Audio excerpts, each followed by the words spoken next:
What Administrator Vance never learned about Sarah Miller could have saved his entire career. She wore faded scrubs, 2 sizes too big. She kept her head down. She apologized for things that were never her fault. What he never knew, those quiet hands had once pulled 6 wounded soldiers, bleeding and unconscious, out of a collapsed compound under direct fire, alone, in under 11 minutes. "You are finished here," he told her, tearing up her supply request in front of 12 witnesses, certain satisfied, sure he had found the perfect scapegoat. He had no idea he was speaking to a former Tier 1 combat medic, not a rookie. Her old commander was already 3 days away. Absolute hubris. He targeted this mother. Watch closely. The heart monitor flatlined and Administrator Vance smiled. He already knew which rookie nurse would take the blame. He adjusted his cuffs. Tailored. Charcoal. $5,000 tailored twice. He looked down at Sarah Miller. "You are finished here," he said. "Step away from the table before I have you arrested for malpractice." Marcus Aris stood frozen by the door. 12 people were watching. Nobody moved. Sarah lowered her head. She said nothing, but her eyes did the math. Cold. Exact. A calculation Vance had no context to read. He thought he had found the perfect scapegoat. He had no idea he had just cornered a former Tier 1 combat medic with nowhere left to run. The public ward smelled of bleach and burnt coffee, the same 2 smells every morning at elite private hospital. Fluorescent light buzzed overhead, flickering once every few seconds like it too was exhausted. Sarah Miller, 31 years old, had been on shift for 11 hours straight. Her scrubs were faded, almost gray, the fabric thin at the elbows, 2 sizes too big for her frame. She rolled a supply cart down the hallway. The wheels squeaked, unoiled, unfunded. Down the hall, tucked behind a stack of folded linens, 7-year-old Leo Miller sat cross-legged on the floor of a supply closet. A folded blueprint sat open across his knees. He traced a line with his finger silent, careful, like he was memorizing scripture instead of ductwork. Nobody in that hospital knew what either of them had survived. Administrator Vance arrived at 7:14 that morning, trailed by 2 assistants carrying his coffee and his schedule. His shoes struck the tile like a countdown. Click, click, click. He stopped in front of the supply room, surveying the shelves the way a man surveys a business he is about to shut down. "This is a $412,000 budget line," he said, "and I am looking at expired gauze." Sarah stood at the counter holding a requisition form, 3 ventilator filters, 2 boxes of IV catheters, 1 replacement oxygen regulator, small numbers, necessary numbers. She held the paper out with both hands, steady, patient, careful not to look him directly in the eye. "Sir, the ward is down to 4 working monitors for 18 beds, she said. "We need these approved today." Vance did not take the form. He looked at it the way a man looks at a stain. Marcus Aris shifted his weight near the doorway. He wanted to speak. He did not. His clipboard sat against his chest like a shield he had never once used. 6% of this hospital's revenue comes from this ward, Vance said. 94% comes from the wing you are standing 40 feet away from. Do the math yourself, Miller. Silent, patient, unmoved. Sarah did not flinch. Tired, aching, unpaid overtime pooling in her bones, but her face gave him nothing, nothing at all. That silence irritated him more than any argument could have. He took the requisition form from her hand. He did not read it. He tore it once, then again, letting the pieces fall onto the counter between them like confetti at the wrong kind of party. "Figure it out," he said. "That's the job." Marcus Aris looked away first, a small movement, a man choosing the floor over her face. Sarah picked up the torn pieces of paper. She placed them gently in her scrub pocket instead of the trash. Not evidence. Not yet. Just a habit that never fully left her. Down the hall, a patient's monitor began chiming sharp and insistent. Sarah did not run. She walked fast enough to matter slow enough to keep her hands from shaking anyone else's confidence. She crouched at the bedside of an elderly man whose oxygen saturation was dropping, no working pulse oximeter within reach. She pressed 2 fingers to his wrist instead, counting silently, reading his blood loss and his breath rate. off nothing but skin and instinct. 61 seconds. That's how long it took her to stabilize him without a single machine. Marcus Aris watched from the doorway. He said nothing, but he wrote something down quietly on the corner of his own clipboard, a note meant only for himself. By the time her shift neared its end, Vance had already returned to the VIP wing, his laughter audible even through 2 sets of double doors. Rose water, old cologne, the smell of a budget that never ran out. Sarah walked past his open office, once mop in hand, eyes forward. She did not slow down. She did not need to. She had already counted the cameras in that hallway. 3. She had already counted the guards. 2, both bored, both watching their phones instead of the corridor. She had also seen the faint white lines running along her own forearms hours earlier, changing gauze in the staff bathroom mirror.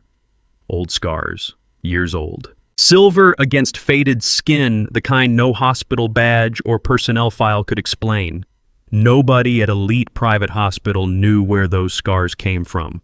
Nobody knew why a rookie nurse could count a stranger's pulse point without hesitation, or why her hands never once shook under pressure that broke other people in half. Vance thought he had put a frightened, replaceable nurse back in her place for another day. He had no idea he had just mocked, and underestimated the one person in his hospital who had already survived far worse men than him. Power died across the public ward at 9:52 that night, and the emergency lights blinked on 1 second too late. A ventilator alarm shrieked, then died with the outage, leaving only the sound of one patient's chest fighting for air on its own. Sarah Miller did not wait for someone else to notice. She reached the bedside first. Bag valve mask in her right hand, her left already sealing it over the patient's mouth and nose. Squeeze, release, squeeze, release. A rhythm older than any machine in that building, one she had performed 1,000 times in places far darker than a hospital corridor. Ward B just lost main power, a passing tech said, breathless. Admin says it's a breaker issue. Could be hours. Hours. Sarah did not answer him. She kept squeezing the bag steady, unhurried, the way a person breathes when panic is not an option they were ever given. Marcus Aris arrived 4 minutes later, pulled from another floor. He saw her there alone, manually keeping a man alive with nothing but her own 2 hands and a rubber bag. He opened his mouth to call for backup generators. Administrator Vance said not to escalate tonight, another nurse whispered, catching his arm. Budget review is tomorrow. He doesn't want alarms going off during the tour. Marcus closed his mouth. He nodded once and walked away. Sarah kept squeezing the bag. The hours moved slowly, then not at all. Her shoulder burned first, a low ache that spread down through her forearm by midnight. Her fingers cramped around the bag's rubber housing, but she did not loosen her grip, not once, not even to shake the blood back into them. Sweat gathered along her hairline. The overhead vents had gone silent with the power, and the room smelled faintly of rubbing alcohol and the cold sweat of a man clinging to a heartbeat that wasn't his to control. Somewhere inside her, a different rhythm tried to surface. Boots on packed dirt. A different kind of counting.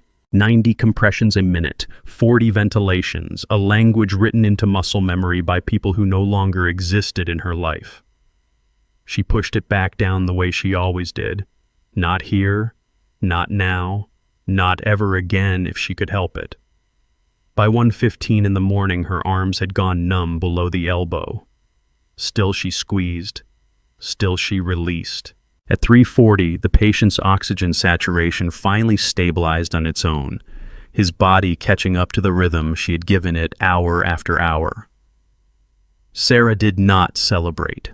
She simply switched hands, flexed the dead one against her thigh, and kept going until backup power finally kicked in at dawn. By the time Administrator Vance walked the ward at 8 o'clock for morning rounds, the lights were back on, and the patient was breathing steady through a working ventilator once again.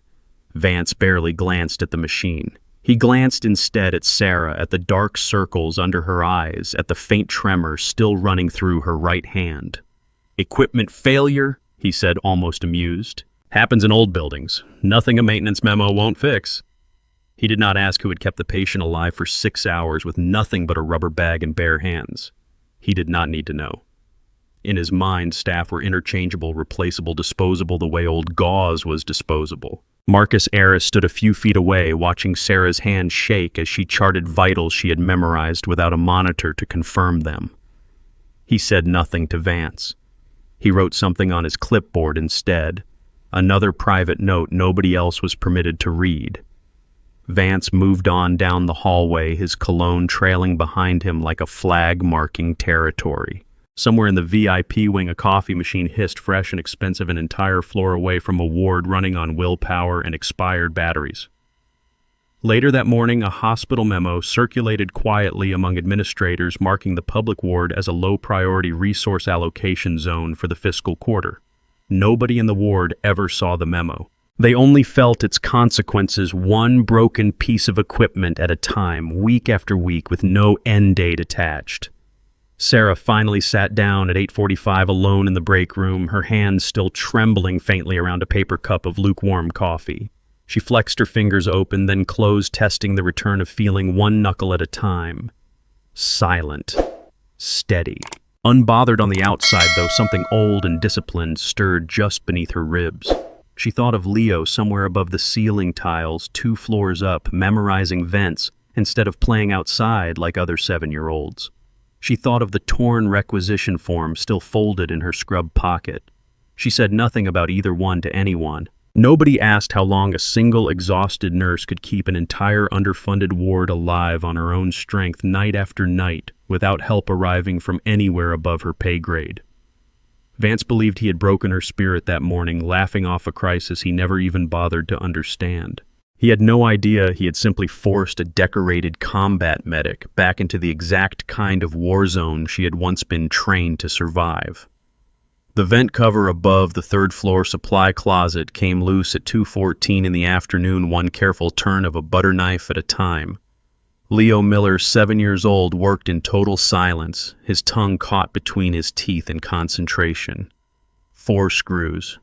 He had counted them the first day. He had loosened them a quarter turn each visit since patient in a way most adults twice his age could never manage until the panel finally gave way into his small hands without a sound. He set the cover down on a folded towel he kept hidden behind a shelf of expired dressings. Then he climbed. The duct swallowed him whole, dark and narrow, barely wide enough for his shoulders. Cold metal pressed against his palms as he crawled forward, elbow over elbow, the hospital's blueprint memorized down to every turn. 3rd floor east, 2nd junction sharp left, 11 feet to the vent above the nurse's station, 17 more to the shaft that ran straight toward administration. He had studied the schematics for 23 days. He knew them the way other children knew cartoon theme songs. Below him, security guards made their rounds on a fixed loop twice an hour, 4 minutes apart. Leo had timed it with his mother's old wristwatch, the one with the cracked leather band she never wore anymore. He pressed himself flat against the duct wall as footsteps passed beneath the 3rd junction boot, striking tile in a steady, oblivious rhythm, not moving, not breathing loudly, just still. The stillness did not scare him. It never had. He had learned it somewhere he could not quite remember, in flashes that came to him sometimes at night, sounds and shapes that felt older than his own life. He reached the final junction above administration by 2:41. Through the grated slats below, he could see the edge of a mahogany desk, a leather chair, a nameplate polished bright enough to catch the hallway light. Administrator Vance, gold letters on black. Leo memorized the layout. Desk to the left, door on the right. A wall safe half hidden behind a framed photograph of a yacht Leo didn't recognize the name of. He traced the route back out in his mind twice before moving again the way his mother traced medication dosages, twice before administering them. Careful, exact, allowing no room for error. He backed out of the shaft the same way he came, one careful pull at a time until his sneakers touched the supply closet floor again. He replaced the vent cover. 4 screws. Snug, not tight enough to strip the threads. Nobody in that hospital knew a 7-year-old boy had just mapped a direct silent route into the office of the man who controlled every dollar in the building. That evening, Sarah found him exactly where she always did, folded into the small space behind the linen shelves, blueprint rolled tight in his backpack. She crouched down to his eye level, studying the faint smear of dust across his cheek. "You washed your hands after?" she asked. "Yes, Mom." "Anyone see you?" "No, Mom."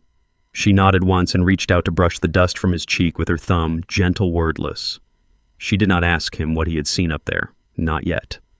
There was a version of this conversation coming, one she was not ready to have with him, standing in a hallway that smelled like bleach and someone else's fear. Down the corridor, Administrator Vance walked past the closed supply room without a glance, phone pressed to his ear, voice bright with the kind of confidence that came from never once imagining consequences. "Tell the board the donor tour goes exactly as planned," he said. "I run a clean operation here." He had no idea his own ceiling had ears. Marcus Aris passed the same hallway minutes later, clipboard in hand, and paused just briefly enough to notice Sarah crouched near the linen shelves, speaking low to her son. He said nothing. He kept walking the way he always did, though something in his stride had grown slightly slower over the past 2 days, slightly less certain. That night, after Leo had fallen asleep on the narrow cot in the staff family room, Sarah sat alone beside him, listening to the hospital's ventilation system hum through the walls. She thought about the layout he had described to her in careful, precise whispers. Desk to the left, safe behind a photograph, 2 guard patrols 4 minutes apart. She thought too about the scars on her own arms, the ones nobody in this building had ever asked to see. Somewhere above the administration wing, cold metal ductwork sat perfectly still, holding a secret pathway that led straight into the heart of Vance's private office. Vance believed his empire was sealed behind locked doors and security badges. He had no idea that a child half his height had already mapped every inch of the one place he thought was untouchable. 22 donors arrived at 10 o'clock that morning, dressed in silk and tailored wool, their heels striking marble in a rhythm that echoed all the way down to the public ward 2 floors below. Administrator Vance led the tour himself, a glass of sparkling water in one hand, a folder of glossy brochures in the other. "Elite private hospital represents the future of medicine," he said, his voice smooth, rehearsed, polished like the marble beneath their feet. "Every dollar you invest today builds tomorrow's excellence." He did not mention the 4 working monitors for 18 beds 1 floor down. He did not mention the torn requisition form still folded inside a nurse's scrub pocket. Marcus Aris stood near the back of the group, clipboard pressed to his chest. He had tried 3 days earlier to raise the ward's equipment shortage in a budget meeting. Vance had cut him off mid-sentence. "We are not discussing line items in front of donors," Vance had said, then flat final, a warning disguised as a policy. Marcus had not spoken of it again. Now he watched the tour pass gleaming hallways funded twice over, while somewhere below them a ward ran on expired filters and one exhausted nurse's willpower. Sarah Miller mopped the VIP corridor outside the donor luncheon, her cart parked against the wall, her head down in the posture Vance had come to expect from her. She worked slowly, methodically, close enough to the open doorway to hear every word drifting out from the private dining room. "The public ward budget has been restructured," Vance was telling a donor, inside his tone light untroubled. "Efficiency measures. Nothing the patients will notice. Efficiency measures." Sarah's grip tightened once around the mop handle, then released. She kept moving, unhurried, methodical, mapping something far more useful than floor tile. She had already memorized his donor tour schedule 3 days ago, copied in pencil onto the back of an old prescription slip. 10 o'clock VIP wing arrival, 11:30 luncheon, 1 o'clock private office board call with the offshore accounts team. She had watched him leave that office unlocked twice in the past 2 weeks, always during the loudest, most photographed hours of his day when his own arrogance made him careless in ways he never noticed. By 12:47, the donor luncheon had reached its loudest point, laughter and clinking glasses spilling out into the hallway. Vance stood near the head of the table, recounting some story about a golf course in the Hamptons, his signature gold cufflinks catching the light every time he gestured. Leo Miller sat cross-legged in the 3rd floor duct above administration waiting. He had memorized the sound of Vance's laugh from 2 floors below the same performance every time, loud, self-satisfied, entirely unaware of anything happening above his own ceiling. Leo pressed his palm flat against the cool metal and counted his own breaths. Slow, even. 11, 12, 13. At 1:02, Vance's assistant confirmed by radio that the office would remain empty until the board call concluded at 200. Leo heard the radio crackle faintly through the vent grate below him, tinny and distant, but clear enough. He did not move yet. Not yet. His mother's instructions had been precise. Wait for the second confirmation, count to 60, then move. Down in the hallway, Sarah pushed her mop cart past Vance's office door one final time, close enough to confirm what the radio had already told her son. The door was unlocked. The blinds were drawn. Nobody stood guard. She continued down the corridor without breaking stride, her face unreadable, her shoulders relaxed in a way that would have looked to anyone watching like simple exhaustion. Marcus Aris caught sight of her from across the hall mop cart, rolling steady eyes forward. Something about her pace struck him as strange, though he could not name what. He filed the thought away, the way he had filed away every small strange thing about Sarah Miller over the past several weeks. By 1:04, the last guard on the administration floor completed his rounds and turned the corner toward the east stairwell, exactly on schedule, exactly as Sarah had timed him doing for 11 straight days. The hallway outside Vance's office stood empty. Above it in the dark, a 7-year-old boy finished counting to 60 and reached for the loosened vent cover one more time. Vance smiled for the cameras that afternoon, champagne glass raised toward a wall of donors who believed every word of his rehearsed excellence. He had no idea that his own hubris, his own carelessness, his own unlocked door during his loudest hour of self-congratulation had just handed a child a straight path directly to his desk. Leo Miller dropped from the ceiling vent at 1:07 silent, his sneakers landing on carpet instead of tile, exactly as he had practiced in his mind for 11 straight days. The office smelled of leather and cologne, cold and sharp, nothing like the bleach and burnt coffee 2 floors below. He crossed to the desk, pulled a small flash drive from his jacket pocket, and knelt beside the terminal exactly the way his mother had shown him weeks earlier. Quiet, precise, unhurried, despite the seconds ticking away behind his eyes. The screen blinked awake. He typed the password his mother had watched Vance enter through a gap in the blinds 3 separate times. 12 characters, a yacht's name and a birth year. The kind of password a man chose when he believed no one below him was paying attention. Access granted. He inserted the drive. A progress bar crawled across the screen, agonizingly slow. 4%, then 9, then 15. Down the hallway, 2 security guards rounded the east stairwell 4 minutes ahead of schedule, their radios crackling with a change in patrol rotation nobody had accounted for. Marcus Aris, standing near the nurse's station with a stack of charts, caught the shift in their pace and understood immediately what it meant. He looked toward the administration corridor, then toward Sarah, who was already moving. Sarah's medical tray hit the tile with a deliberate, controlled crash, syringes and gauze scattering across the hallway in a wide, chaotic arc. "I'm so sorry," she said, loud enough to Carrie dropping to her knees to gather the mess, with hands that trembled on cue. Administrator Vance emerged from the luncheon room at that exact moment, drawn by the noise like a man who had been waiting all week for an excuse. "You are unbelievable," he said, his voice climbing sharp enough to turn heads down the corridor. "Do you have any idea what a single vial of that costs $340 a unit, Miller? Do the math." Silent patient unmoving beneath the storm of his voice, Sarah kept gathering the scattered supplies slow enough to hold his attention, slow enough to hold the guard's attention too. The 2 security officers stopped mid-stride, drawn toward the commotion instead of continuing toward the administration wing. One of them radioed the change. "Minor incident, VIP corridor resuming original post." Behind the closed office door, the progress bar reached 61%.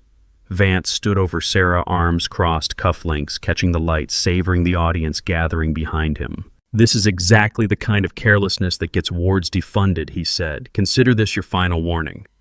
She said nothing. She did not look up.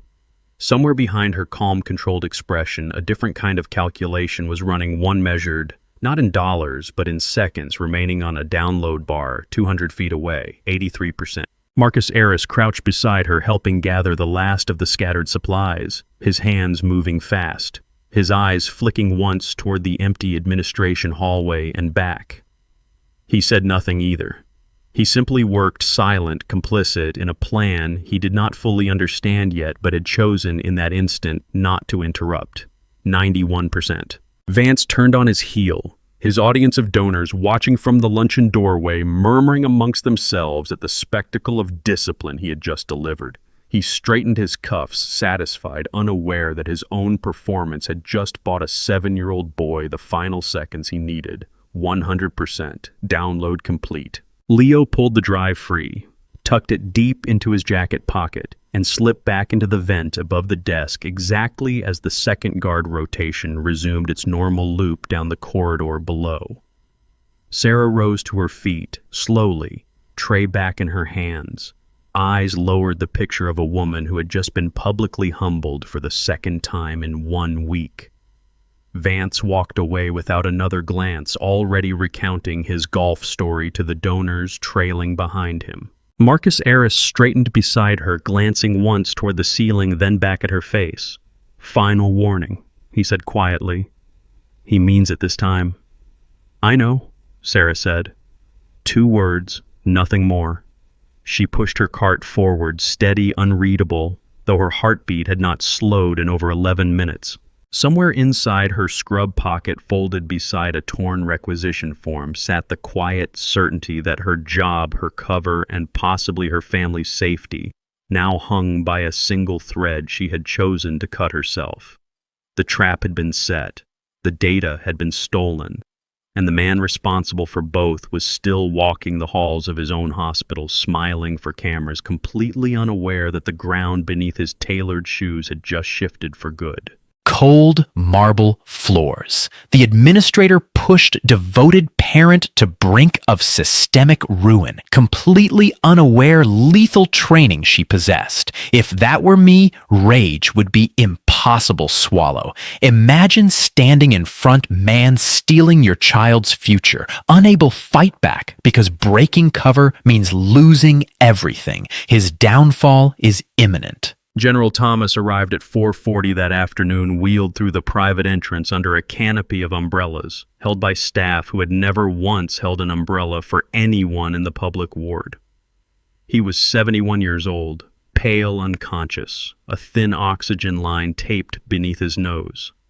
4 guards in dark suits flanked the gurney unit, pins glinting on their lapels, their eyes scanning every hallway like men who had done this before in places far more dangerous than a hospital corridor. Administrator Vance met them personally at the elevator, hand-extended voice pitched into its warmest register. "General Thomas will receive our absolute best care," he said. "Nothing but the finest equipment this hospital has to offer." Marcus Aris walked 2 steps behind the gurney, already scanning the vitals monitor clipped to the general's bed rail, blood pressure falling, heart rhythm irregular. He called for the crash cart before they even reached the elite wing's private suite. Sarah Miller was pulled from the public ward at 4:52, summoned by name for the first time in months because the elite wing suddenly needed hands that actually knew what they were doing. She arrived to find the general's condition worsening by the minute, his chest rising in short, uneven pulls. She reached for the defibrillator pads without hesitation, her training surfacing faster than conscious thought, faster than fear. The machine powered on with a weak, uneven whine. She frowned, just slightly. A sound like that did not belong on equipment this expensive. Marcus Aris noticed it too. He crouched beside the unit, running his fingers along the casing, and found a manufacturer's seal that did not match anything he recognized from 12 years of ordering hospital equipment. He turned the device over. No serial number, no warranty sticker, just a smudged batch code stamped crooked along the bottom edge. His stomach dropped before his mind caught up to why. "This isn't hospital grade," he said quietly, almost to himself. "This is black market." Sarah did not stop working. She pressed 2 fingers to the general's wrist, counting silently, already preparing a manual treatment tray beside the failing machine needles and gauze laid out with the same precision she used when there was no equipment at all to rely on. Vance appeared in the doorway moments later, drawn by the commotion, his expression tightening the instant he registered the defibrillator's weak, dying whine. "Get it working," he snapped at no one in particular. "Now." Marcus straightened, holding the device out toward him, the crooked batch code turned upward like an accusation. "Sir, these units were never approved by our procurement office. Where did these come from?" Vance's jaw tightened. For 1 second, something flickered behind his eyes, quick calculating the look of a man doing arithmetic he never expected to be asked to show. "That model was a cost-effective substitution," he said. $4,200 saved per unit across the wing. The board approved it. The board had approved nothing. Marcus knew it the moment the sentence left Vance's mouth, the way a lie always sounds slightly too rehearsed the first time it's spoken aloud under pressure. The general's monitor began to shriek. Sarah moved without waiting for permission, positioning her hands over the general's chest, counting the compressions under her breath, steady, exact 30 at a time. The defibrillator whined again and cut out completely, its screen flickering once before going dark. "It's dead," Marcus said. "Completely dead." Vance's face lost color, slow at first, then all at once the way skim milk spreads across a countertop. He backed half a step from the bed, his eyes darting toward the door, toward the guards, toward anyone he could position between himself and what was happening in that room. "This is a staffing failure," he said, his voice climbing unsteady now in a way it had never been in the donor luncheon 2 floors above. "I want it on record that the equipment was inspected. I want it on record that—" He stopped himself mid-sentence, the words catching on something he had not intended to say aloud. Sarah kept working. Steady hands. Silent focus. The kind of stillness that filled a room heavier than any scream could have. Marcus stared at Vance for a long moment, the crooked batch code still cold in his palm, understanding settling over him slow and complete. This was not a mistake. This was not one bad supplier. This was a pattern, a choice, a man who had traded a general's life for $4,200 saved on paperwork nobody outside this room would ever read. The general's oxygen levels continued to fall. Outside the room, one of the unit guards straightened against the wall, his radio crackling low with a single coded phrase that made his posture change, instantly sharper, more alert, his hand drifting toward his earpiece. Nobody inside the room noticed yet. Nobody except Sarah, whose ears had been trained years ago to recognize the exact cadence of a command about to be given. Vance stepped back toward the doorway, already rehearsing the story he would tell the board, already searching the room for someone smaller than himself to blame for what his own greed had built. He had no idea the woman fighting to save his most powerful patient's life had once kept men alive under conditions far worse than a broken defibrillator in places where failure meant something far more permanent than a bad quarterly report. The general's heart monitor went flat at 5:03, one long, unbroken tone cutting through the elite wing like a blade. The room dissolved into motion. Nurses called out. Trays were pulled. Somewhere behind Sarah, an equipment cart crashed against a wall, its useless contents scattering across marble tile, too expensive to ever need real medicine on it. Administrator Vance grabbed Sarah's arm before she could reach the bed rail again. "Step away," he said. "You are done. Effective immediately." "Sir, he needs compressions right now." "You are fired, Miller. Do you understand me? Fired." Marcus Aris stood frozen near the doorway, his clipboard forgotten at his feet, watching a man threaten to let a decorated general die rather than lose face in front of his own staff. Vance leaned closer, his voice dropping into something colder, something meant only for her. "I know about the boy in the vents," he said. "Don't think I haven't noticed. One phone call to Child Protective Services and that kid is gone from you by Friday." The words landed and stayed there, heavy, deliberate, exactly aimed. Something behind Sarah's eyes went very still, not fear, not the kind he was hoping for. She had absorbed insults for weeks. She had swallowed humiliation in front of donors, in front of guards, in front of a hospital full of strangers who would never know her name. She had done it all to protect one small boy hiding in a supply closet with a blueprint memorized down to the screw. He had just threatened to take that boy away. For one long second, the version of Sarah Miller who had spent 3 years apologizing for existing simply stopped existing. Something older surfaced beneath her calm, something trained, something that had once carried men twice her weight out of places no camera crew was ever allowed to film. Gone. That mask. All of it. Marcus Aris felt the shift in the room before he understood it. A silence with weight pressing against his chest, the kind that made the hair on his arms rise without explanation. Sarah turned back to the bed. She did not raise her voice. She did not argue. She simply reached past Vance's outstretched hand, picked up a scalpel from the sterile tray, and snapped it clean against the counter edge, once precise, controlled. "Get me a manual airway kit," she said, flat, certain. A voice nobody in that room had heard from her before. "Now!" Vance opened his mouth to object. No sound came out. She began compressions, counting under her breath, in a cadence that belonged to a battlefield instead of a hospital room, 30 and 2, 30 and 2. Her hands finding the exact center of the general's chest without hesitation, without a single wasted motion. Marcus Aris moved to help her, abandoning every instinct that told him to wait for Vance's permission first. Somewhere in the back of her mind, buried under years of discipline, a memory surfaced unbidden. A different room, a different flatline, a different small hand once curled tight around her sleeve, begging her not to leave. She pushed the memory down the way she always had and kept counting.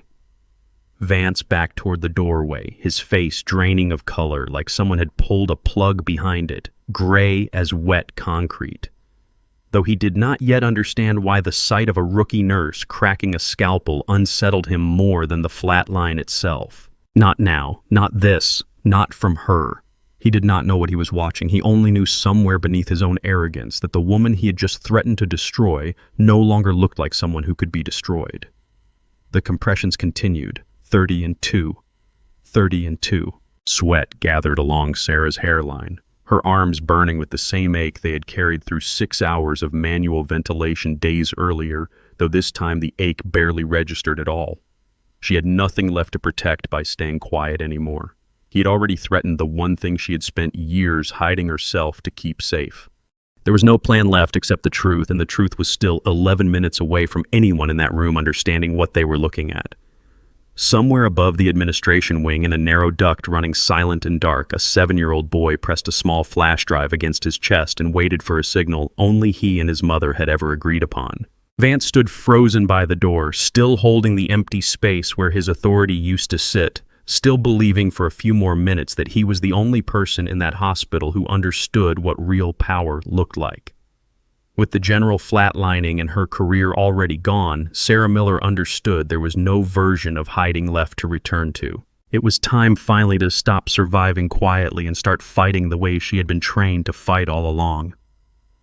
Marcus Aris watched the general's oxygen numbers keep falling, unable to look away, unable to do anything but hold the manual airway steady while Sarah worked.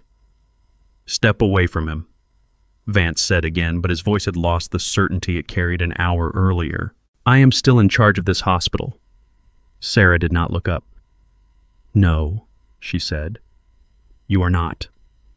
One word, flat, final. The room went dead silent, the kind of silence that presses against the chest instead of filling it. Nobody moved. Not the nurses by the wall, not the guards stationed near the door, not even Vance himself, who stood frozen, staring at a rookie nurse who had just refused a direct order without raising her voice once.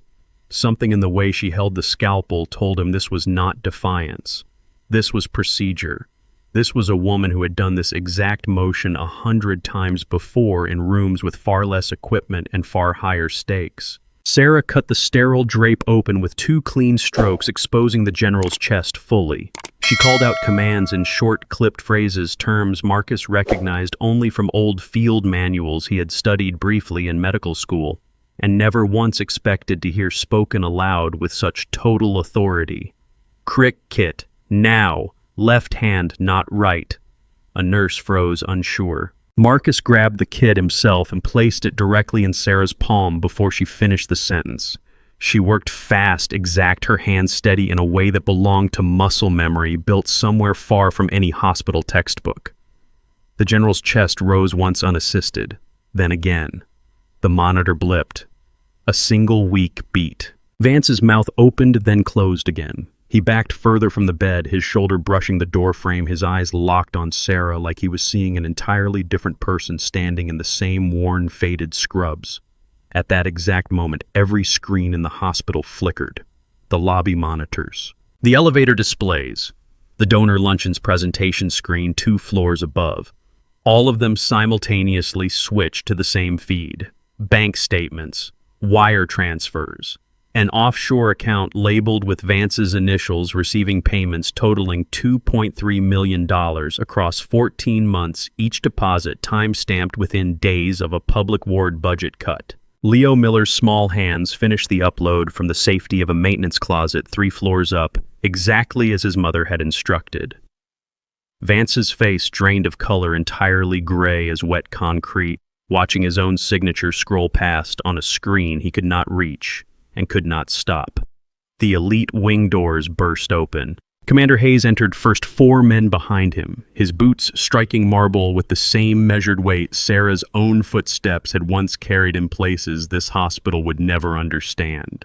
His eyes swept the room, once landing on the general's stabilizing monitor, then on the nurse standing over him with a snapped scalpel still in her hand. He stopped. His posture changed instantly, spine-straightening jaw, tightening recognition, flooding his expression the way it does for a face a person never expected to see again.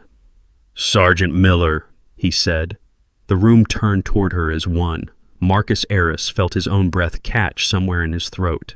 Commander Hayes crossed the room in 4 long strides and snapped a crisp, full salute directly at the rookie nurse in faded scrubs. The same salute he had given exactly once before, years earlier on a runway that no longer existed on any public map. Vance stared, uncomprehending the ground beneath his tailored shoes shifting for good. "She pulled 6 men out of a collapsed compound under fire," Hayes said, his voice carrying clean across the silent room. "This woman is the reason General Thomas is still breathing right now. Not your equipment. Her. Not weak, not submissive, never once broken." Sarah finally looked up, meeting Vance's eyes directly for the first time since the day he tore up her requisition form. "You wanted to know why I never checked the machines," she said quietly. "Now you know." Vance said nothing. There was nothing left in him that could form a sentence. If you had spent years hiding exactly who you were just to keep your family safe, would you have revealed it any differently? There is no clean answer to that question, and this story is not finished deciding one either. Marcus Aris stepped forward at last, the private notes on his clipboard suddenly heavier than they had ever been, understanding fully, now what he had been quietly documenting for weeks without daring to say it aloud. Vance's own hospital had just watched him lose in real time the exact thing he valued most. Not his money, not his title, his certainty that he understood every single person beneath him.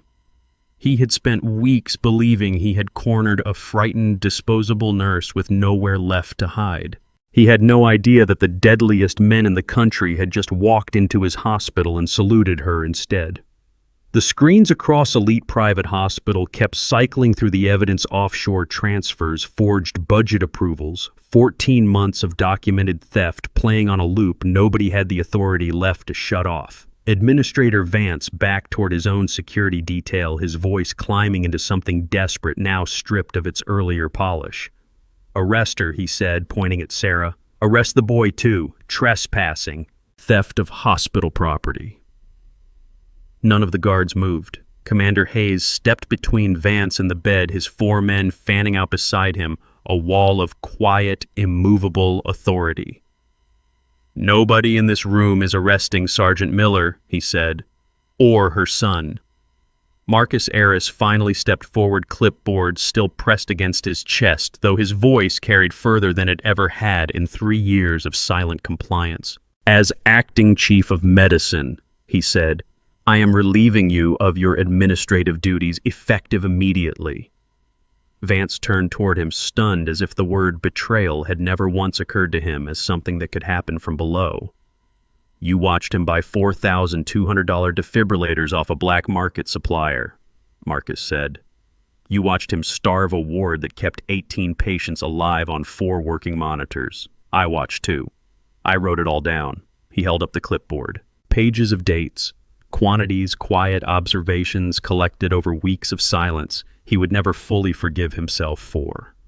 Federal agents arrived at 5:47, moving through the lobby, past donors still frozen in their evening wear, past the looping screens still displaying wire transfers with Vance's initials attached. 2 agents flanked him without ceremony cuffs, clicking closed around wrists that had never once worn anything but tailored cufflinks. This is a $200 million malpractice exposure across every hospital in this network, one agent said, reading from a tablet. 14 similar cases, same supplier, same signature. $11. That was the balance left in the public ward's supply budget the week Vance tore up Sarah's requisition form. $200 million. That was the number now attached to his name across every network the board oversaw. Vance said nothing as they walked him past the nurses' station, past the public ward doors. He had once called a dumping ground, past a hallway that still smelled faintly of bleach and burnt coffee. The 2 smells he had never once bothered to notice in 3 years of walking past them. Sarah stood near the general's bed, his monitor now steady, his color returning, his hand finding hers once briefly before letting go. "Thank you," he said, his voice hoarse but clear. "Sergeant." She nodded once. She did not need more than that. Leo emerged from the maintenance stairwell 20 minutes later, still clutching the flash drive, his sneakers dusty from 3 floors of ductwork. He crossed the lobby straight to his mother, and she knelt to meet him the same way she always did, checking his hands, his face, his eyes before pulling him into her chest. From her scrub pocket, she pulled the torn pieces of a requisition form she had carried since day one, the same paper Vance had ripped apart in front of 12 witnesses just to prove a point. She smoothed the torn edges together one final time, then let them fall gently into a trash bin near the nurse's station. No longer evidence. No longer a wound, just paper. Commander Hayes approached as security finally cleared the corridor. "The unit wants you back," he said. "Whenever you're ready. No pressure. No deadline." Sarah looked down at Leo, then at the ward behind her, still faded, still underfunded, still hers in every way that mattered. "I already have a job," she said. Hayes smiled, the closest thing to warmth his weathered face seemed to allow. He gave her one last nod, sharp and respectful, before turning to lead his men back out through the lobby doors. By morning, the board had announced a full audit of every department Vance had ever touched. By noon, new equipment orders were already being processed for the public ward, no questions asked, no budget line denied. By evening, Marcus Aries stood in the doorway of that same supply closet, watching Leo trace a different set of blueprints across his knees, no longer hiding, simply curious. The heart monitor beeped steady now, the same sound that had once flatlined beneath a billionaire's smile, now marking nothing more than an ordinary, unremarkable Tuesday. Sarah rolled her supply cart down a hallway that finally had working wheels, past a nameplate on an office door that no longer read Vance, past a public ward that no longer had to fight for its own survival, one torn form at a time. The system had been broken for a long time. It took a rookie nurse nobody bothered to look at twice to finally fix it.